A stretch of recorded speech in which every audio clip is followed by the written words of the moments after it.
पूरी दुनिया भर में 15 करोड़ लोगों का नाम है मोहम्मद। एक रिसर्च में ये बात सामने आई है, जिससे पता चलता है कि इस नाम को लेकर कितनी दीवानगी लोगों के बीच में है। द नेशनल की एक रिपोर्ट के मुताबिक इंग्लैंड और वेल्स में जिस नाम को सबसे ज्यादा पसंद किया जाता है वो है मोहम्मद।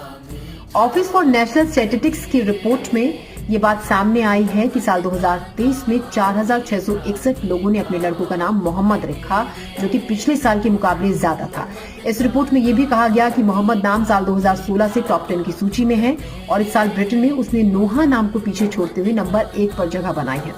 गौरतलब है कि इस्लाम के अंतिम पैगंबर का नाम मोहम्मद है। बहुत पाक नाम इस्लाम में ये है और बहुत पवित्र नाम है ये।